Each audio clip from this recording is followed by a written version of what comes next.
السلام عليكم ورحمة الله وبركاته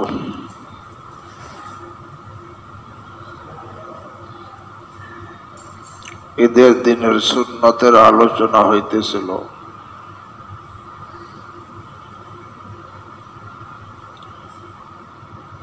একটা সুন্নত তো গত রোজার ঈদে আমরা পালন করতে পারিনি, সেটা হলো ঈদগাহে গিয়ে নামাজ পড়া, তাই না? এখনো অনুমতি হয়েছে বলে আমি জানি না। হ্যাঁ, মসজিদে মসজিদে ঈদগাহে গিয়ে নামাজ পড়া এটা একটা সুন্নত। সকালে সকালে যাওয়া একটা সুন্নত, পায়ে হেঁটে যাওয়া সুন্নত। এমনি ভাবে রোজার ঈদে মিষ্টি খেয়ে যাওয়া সুন্নত, আর এই ঈদে কুরবানির গোশত দিয়া খাওয়া সুন্নত, যারা কুরবানি করবে তাদের জন্য।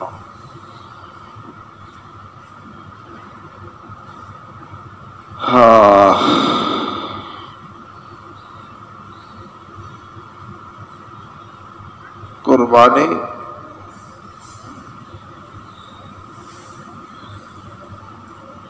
আমরা সকলে, যাদের আল্লাহ তৌফিক দেয়, সকলে করতেছি।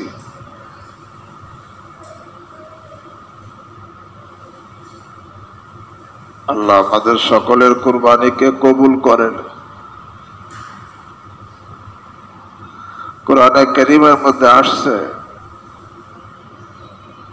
সর্বপ্রথম আদম আলাইহিস সালামের 2 ছেলে কুরবানি করছে। কয়জন? 2 জন। ইদ কাররাবা কুরবানান, ইদ কাররাবা কুরবানান আতলু আলাইহিম নাবা আবনাই আদম বিল হক। ইদ কাররাবা কুরবানান, যখন তারা 2 জন কুরবানি করলো। আসলে কুরবান বলা হয় মা ইউতাকাররাবু বিহি ইলাল্লাহ, মা ইউতাকাররাবু বিহি ইলাল্লাহ, যার দ্বারা আল্লাহর নৈকট্য লাভ হয় তাকেই কুরবান বলা হয়। মা ইউতাকাররাবু বিহি ইলাল্লাহ।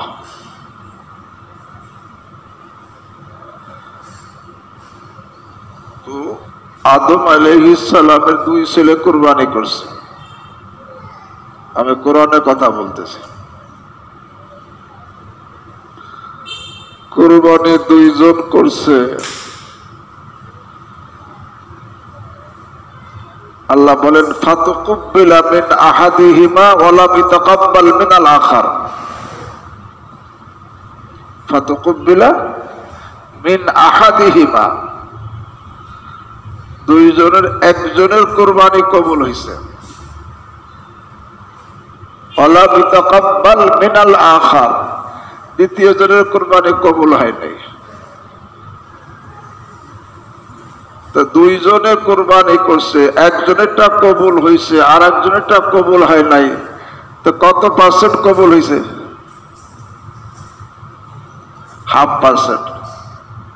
সেই সময় 0.5% কবুল হয়েছে, এখন কয় পার্সেন্ট কবুল হয়?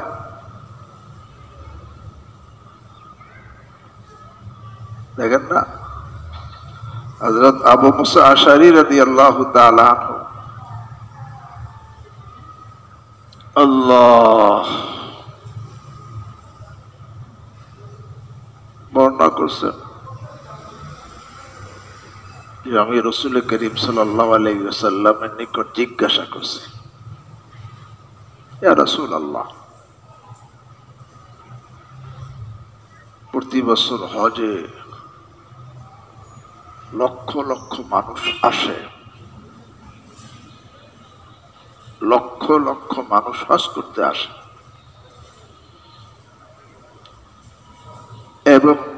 প্রত্যেক হাজি মিনাতে ওই যে কঙ্কর মারে জামারাতের মধ্যে, এখন এটা নাম রাখছে আমাকে বাংলাদেশে শয়তান, শয়তানরে কঙ্কর মারে। ওই যেখানে কঙ্কর মারে প্রত্যেক হাজির জন্য 3 দিন কমপক্ষে 7টা করে 21টা মারা ওয়াজিব।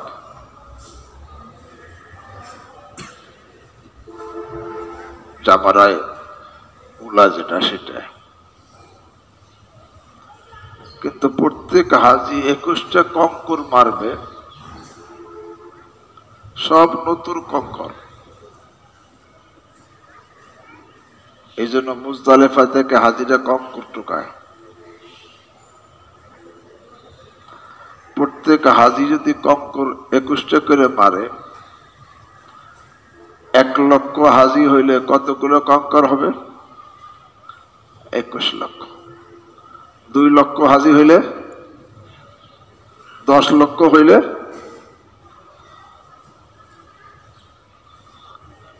2,10,00,000 কঙ্কর।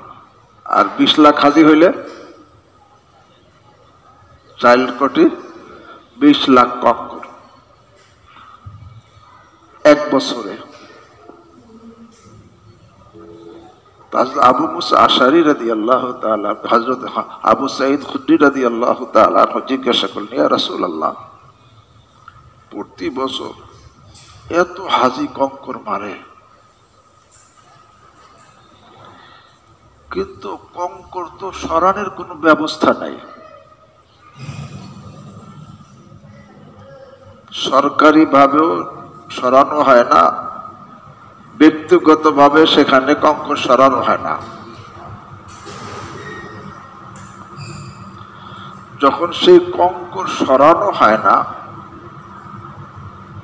তাহলে তো এই কঙ্করে এতগুলো কঙ্কর প্রতি বছর পড়লে সেখানে তো কি হয়ে যাওয়া উচিত? পাহাড় হয়ে যাওয়া উচিত। কিন্তু কঙ্কর গুলো যায় কোথায়? কঙ্কর মারলো, কিন্তু এখন কঙ্কর গুলো গেল কোথায়? থাকা দরকার। হ্যাঁ, দেখি কিছু ছড়ায় ছিটে থাকে, কিন্তু আর কঙ্কর থাকে না। অথচ এই কঙ্কর সরানোর কোনো ব্যবস্থা নাই।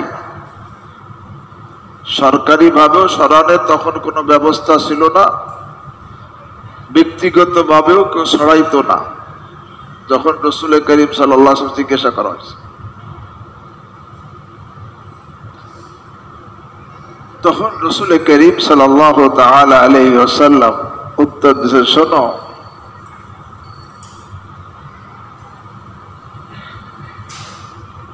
যে সমস্ত লোক হজ করে এদের মধ্যে যে হাজিদের হজ কবুল হয়, আল্লাহ রাব্বুল আলামিন সেই হাজিদের নিক্ষিপ্ত কঙ্কর গুলোকে ফেরেশতার মাধ্যমে উঠাই নিয়ে যান, যার কারণে সেখানে কঙ্কর থাকে না।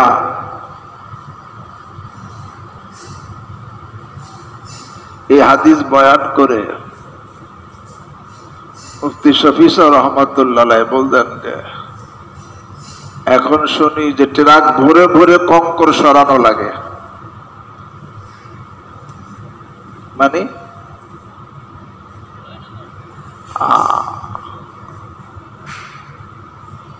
ট্রাক ভরে ভরে কঙ্কর পড়ে থাকে, সরানো লাগে।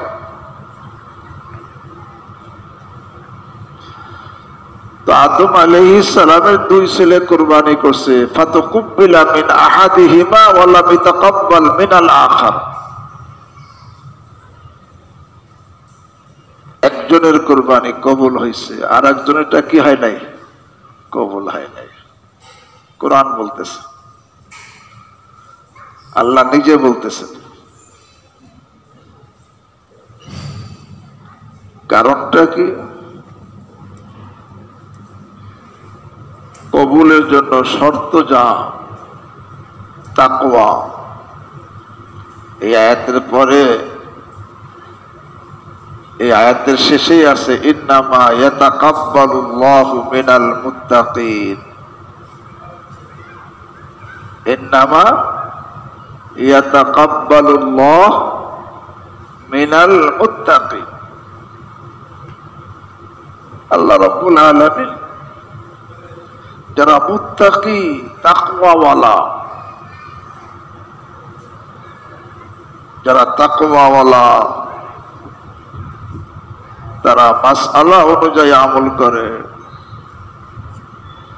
যারা তাকওয়াওয়ালা ইখলাসের সাথে আমল করে, যারা তাকওয়াওয়ালা গুনাহ থেকে বেঁচে থাকার জন্য আপ্রাণ চেষ্টা করে,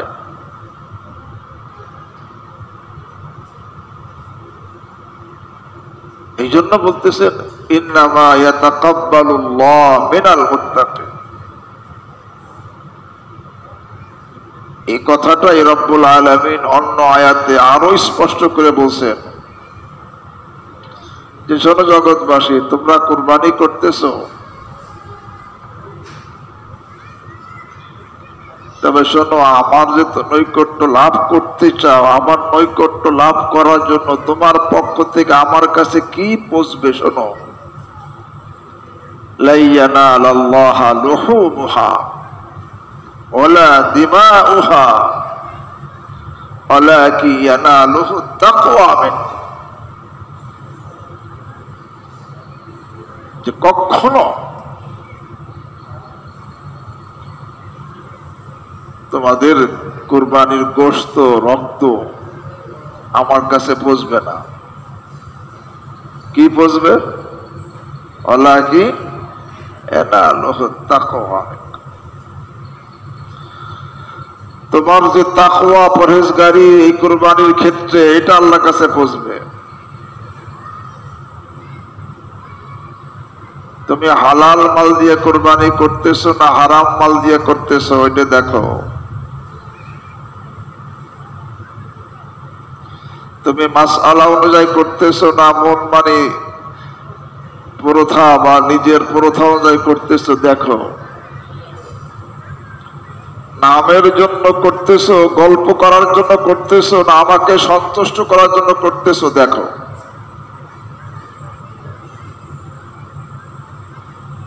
লা ইয়ানালাল্লাহা লুহুমুহা ওয়ালা দিমাউহা ওয়ালাকিন ইয়ানালুহু তাকওয়া মিনকুম। তোমাদের তাকওয়া, পরহেজগারি এটা আল্লাহর কাছে পৌঁছবে। এই জন্য আমি বলি, আল্লাহ আমাকে হেদায়েত দেন।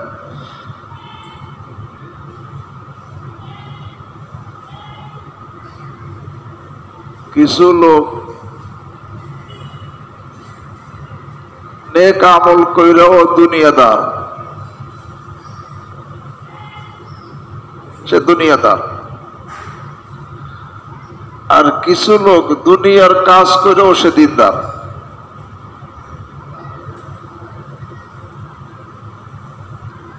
কিছু লোক নেক আমল করেও আল্লাহর কাছে দুনিয়াদার, আর কিছু লোক দুনিয়ার কাজ করেও আল্লাহর কাছে দিনদার।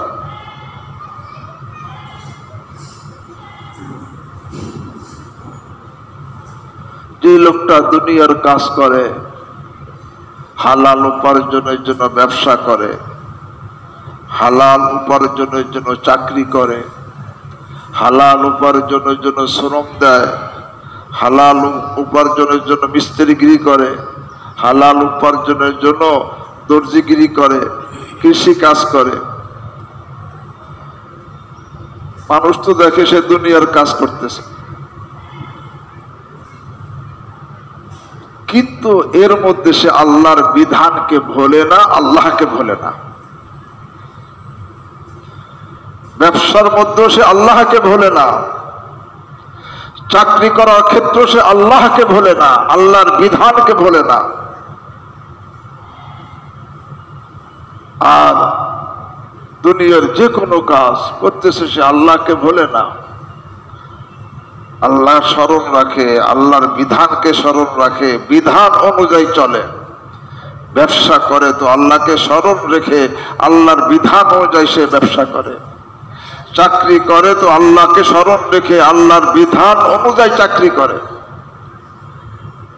মিস্ত্রিগিরি করে, রাজমিস্ত্রি হোক, যে কোনো মিস্ত্রিগিরি করে, ওই সময় সে আল্লাহকে স্মরণ রাখে এবং আল্লাহর বিধান অনুযায়ী সেটা করে। দুনিয়ার লোক দেখে লোকটা দুনিয়ার কাজ করতেছে, কিন্তু এই লোকটা আল্লাহর কাছে বড় দিনদার, বড় দিনদার। কারণ সে দুনিয়ার কাজের মধ্যে আল্লাহর থেকে কি হয় না, গাফেল হয় না। আল্লাহর থেকে সে আল্লাহর স্মরণ থেকে গাফেল হয় না, আল্লাহর আদেশ থেকে গাফেল হয় না, আল্লাহর নিষেধ থেকে গাফেল হয় না, আল্লাহর হুকুম থেকে গাফেল হয় না।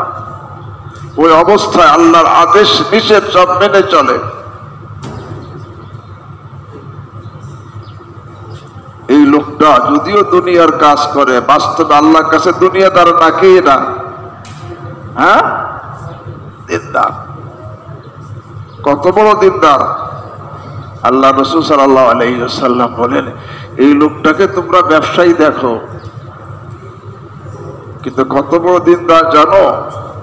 আল্লাহ রাসূল নিজে সাল্লাল্লাহু আলাইহি ওয়াসাল্লাম নিজে বলেন, এই লোকটা কত বড় দিনদার, কত বড় পরহেজগার জানো? যে কিয়ামতের দিন নবীগণের সঙ্গী হবে, সিদ্দিকগণের সঙ্গী হবে, শহীদগণের সঙ্গী হবে। অথচ দুনিয়া এইগুলো করছে।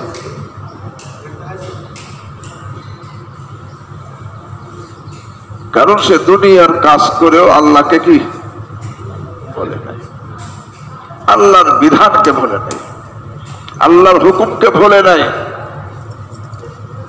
সে দুনিয়ার কাজ করেও দিনদার। আর একজন হজ করছে, উমরা করছে, মসজিদ বানাইছে, মাদ্রাসা বানাইছে, ওয়াজ করে, দান খয়রাত করে, হজ উমরা করে, কুরবানি করে, সবকিছু করে,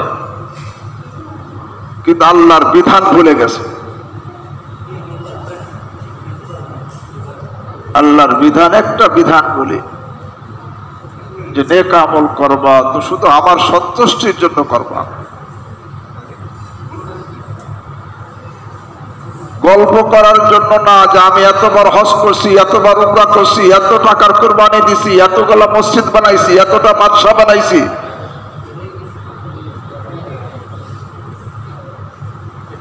আমার সন্তুষ্টি অর্জনের জন্য, নামের জন্য না, গল্প করার জন্য না, গর্ব করার জন্য না, প্রশংসা পাওয়ার জন্য না, আল্লাহর সন্তুষ্টির জন্য। যেই লোকটা দিনই কাজ করছে কিন্তু আল্লাহকে স্মরণ রাখে নাই, যে আল্লাহকে স্মরণ রাখে সে দেখানোর নিয়ত করে না,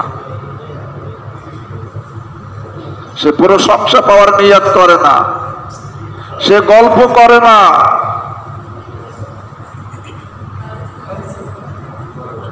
এই লোকটা দুনিয়া দেখে যে সে অনেক কিছু করে, আসলে সে দুনিয়াদার। এমন দুনিয়াদার হবে, আল্লাহ রাসূল সাল্লাল্লাহু আলাইহি ওয়াসাল্লাম বলেন, কিয়ামতের ময়দানে এই লোকটাকে দ্বারা জাহান্নাম উদ্বোধন করা হবে। আল্লাহ আমাদেরকে হেফাজত করে। এই জন্য কিছু করলেই আমাদের গল্প শুরু হয়ে যায় না? হজ করছি, এটা আমাকে গল্প করা কোনো ফরজ ওয়াজিব কি কন? আমি হজ করছি, অমুক স্থানে হজ করছি, এতবার হজ করছি, এতবার উমরা করছি, এরকম ভাবে এত টাকা দান করছি, এই এত টাকার কুরবানি করছি, এটা গল্প না করলে কুরবানি হবে না? এটা জরুরি। তো বোঝা গেল সে আল্লাহর জন্য করে নাই, গল্প করার জন্য করছে। এই লোকটা দিনই কাজ করে আল্লাহর কাছে দুনিয়াদার, দিনই কাজ করেও সে দুনিয়াদার। কত বড় দুনিয়াদার। আল্লাহ রাসূল সাল্লাল্লাহু আলাইহি ওয়াসাল্লাম বলেন, কিয়ামতের দিন এই লোকটাকে তারা জাহান্নাম উদ্বোধন করা হবে। উদ্বোধন করা হয় শুরুতে না শেষে? হ্যাঁ, শুরুতে, অর্থাৎ প্রথমেই তাকে জাহান্নামে ঢুকানো হবে। আল্লাহ আমাদেরকে হেফাজত করে। এই জন্য ভাই, হ্যাঁ, আল্লাহর কিছু সৌভাগ্যশালী তার নেক কাজ করেও দিনদার, নেক কাজ করে, সে করে আর তার মাওলা জানে, এই নিয়ে সে কখনো গল্প ভুলেও করে না, কোনো গল্প করে না। এই জন্য আল্লাহ বলছেন, লা ইয়ানালাল্লাহা লুহুমুহা ওয়ালা দিমাউহা ওয়ালাকিন ইয়ানালুহু তাকওয়া মিনকুম। তোমাদের তাকওয়া, পরহেজগারি আল্লাহর কাছে পৌঁছবে। দুইজনে কুরবানি করলো, আদিবাসী দুই ছেলে, একজন মানে তাকওয়া ছিল আর একজন মানে কি ছিল না। যারটা ছিল তারটা কি হয়েছে? কবুল হয়েছে। যার মধ্যে ছিল না তারটা কি হয় নাই? সেই কথা আল্লাহ বলে দিয়েছেন, ইয কাররাবা কুরবানান ফাতাকাব্বালা মিন আহাদিহিমা ওয়া লাম ইয়াতাকাব্বাল মিনাল আখার। আল্লাহ আমাকে, আমিও আপনাদের কাছে দোয়া চাই, আল্লাহ আমাকেও যেন এই তাকওয়ার অর্জনের, তাকওয়ার উপরে চলার আল্লাহ আমাকেও তৌফিক দান করেন। আমিও দোয়া করি, হ্যাঁ, আপনাদেরকে আল্লাহ তৌফিক দান করেন। কারণ তাকওয়া ছাড়া কোনো আমল আল্লাহর কাছে কি হয় না। ইন্নামা হরফে হাসর না, ইন্নামা ইয়াতাকাব্বালুল্লাহু মিনাল মুত্তাকিন, একমাত্র। এই জন্য হযরত ওমর ইবনে আব্দুল আজিজ রাহমাতুল্লাহ আলাইহি একজনকে চিঠি লিখছিলেন, উসিকা বিতাকওয়াল্লাহ আল্লাযী লা ইয়াকবালু গায়রাহা ওয়া লা ইয়ারহামু ইল্লা আহলাহা ওয়া লা ইউসাবু ইল্লা আলাইহা ওয়াল ওয়াইযুনা বিহা কাসীর ওয়াল আমিলুনা বিহা কলিল। উসিকা বিতাকওয়াল্লাহ, আমি তোমাদেরকে তাকওয়ার হুকুম করতেছি, যেটা ছাড়া আল্লাহ কবুল, আল্লাযী লা ইয়াকবালু গায়রাহা, যে তাকওয়া ছাড়া আল্লাহ কিছু কবুল কি করেন না। ওয়ালা ইয়ারহামু ইল্লা আহলাহা, আর তাকওয়াওয়ালা ছাড়া কার উপর আল্লাহ রহমও করেন না। ওয়ালা ইউসাবু ইল্লা আলাইহা, এবং কোন আমলের বিনিময় দেন না তাকওয়া ছাড়া।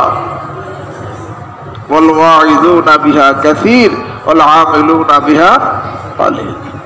এই জন্য দোয়া চাই আল্লাহ যেন আল্লাহ আমাদের অতীতকে মাফ করে দেন, আমাদেরকে এখন থেকে মওত পর্যন্ত আল্লাহ তাকওয়ার উপরে চলার, আল্লাহর আদেশের উপরে চলার, নিষেধের উপর নিষেধ ছাড়ার, মোট কথা আল্লাহর সন্তুষ্টির জন্য যেটা আল্লাহ করতে বলছেন সেটা করার, যেটা ছাড়তে বলছেন সেটা ছাড়ার তৌফিক দান করেন।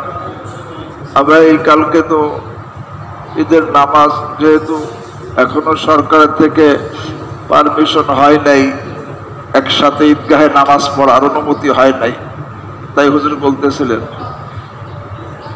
অনুমতি হইলে তো ঈদগাহে হবে, আর অনুমতি যদি না আসে তাহলে মসজিদেই নামাজ হবে।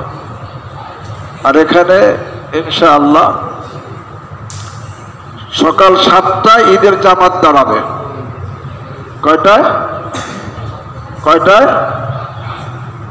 আর 7টা ঈদের নামাজ কয় রাকাত? 2 রাকাত পড়তে কত সময় লাগে? 5 মিনিট লাগলো বা 7 মিনিট লাগলো। এখন আমি 7টা 10-এ আসলাম, দেখবো যে ঈদের নামাজ কি, হ্যাঁ 7টা আসতে পারবো তো ইনশাল্লাহ। আল্লাহ আমাদের সকলকে তৌফিক দান করেন। অন্যান্য মসজিদওয়ালাদেরকে বলে দিবেন, তারাও তাদের সুবিধা মতো পরামর্শ করে টাইম নির্ধারণ করে নেওয়ার জন্য বলে দিবেন। বাকি আমাদের এই মসজিদে হবে কয়টায়? আল্লাহ আমাদের সকলকে তৌফিক দান করে। সুবহানাকাল্লাহুম্মা বিহামদিকা আশহাদু আল্লা ইলাহা ইল্লা আনতা আস্তাগফিরুকা।